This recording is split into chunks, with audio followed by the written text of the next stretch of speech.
पुणे जिल्हा विधी सेवा प्राधिकरण आणि वाहतूक शाखा पुणे शहर यांच्या विद्यमाने दिनांक 10 सप्टेंबर 2025 ते 13 सप्टेंबर 2025 पर्यंत विशेष लोक अदालतीचे आयोजन करण्यात आलेले आहे। पुणे शहरातील सर्व वाहनधारकांना मी पोलीस उपायुक्त वाहतूक हिम्मत जाधव विनंती करतो, आवाहन करतो, आपल्या वाहनावर असलेले ई चालांच्या मार्फतीने झालेले दंड आपण या लोक अदालतमध्ये उपस्थित राहून न्यायालयाच्या समक्ष तडजोड पात्र करून घ्यावेत।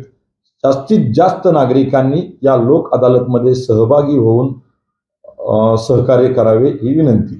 किती हे होणार आहे? टक्क्यामध्ये असं नाही सांगता येणार, परंतु जे नागरिक आपल्या वाहनांवरील दंड कमी करू इच्छितात किंवा त्याचं निर्गती करू इच्छितात ते लोक अदालतीतील न्यायालयांच्या समक्ष येऊन न्यायालयाला आपलं म्हणणं मांडून न्यायालय देईल त्या निर्णयाप्रमाणे तडजोड शुल्क भरून आपल्या वाहनावरील दंड कमी करू शकतील। सर्वात जास्त रिक्षावाल्यांवर खटले, काही जणांना 20,000, 25,000, 10,000। निश्चित रिक्षावाल्यांवर असं नाही म्हणता येणार, सर्वच वाहनं आहेत त्याच्यामध्ये। ज्या आपल्या ई चालांच्या केसेस आहेत, आपण ज्या PTP ॲपच्या माध्यमातून केलेल्या केसेस आहेत, ज्या आपल्या नाकाबंदीमध्ये झालेल्या केसेस आहेत, या सर्वच केसेसमधील ज्या तडजोड पात्र केसेस आहेत त्या या लोक अदालतमध्ये ऐकल्या जातील आणि त्याच्यावर माननीय न्यायालय निर्णय देतील। साधारण किती असे वाहन आहेत?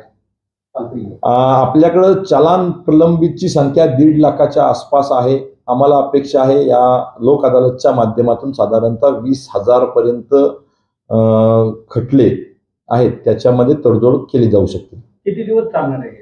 दिनांक 10 सप्टेंबर पासून ते 13 सप्टेंबर पर्यंत 4 दिवसांचा हा लोक अदालत मान्य न्यायालयाच्या निर्देशाप्रमाणे होत आहे।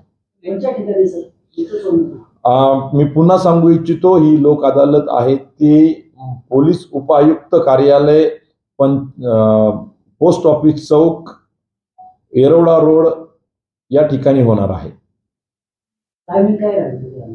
टायमिंग आहे ते 11 ते 5 असे असणार आहे।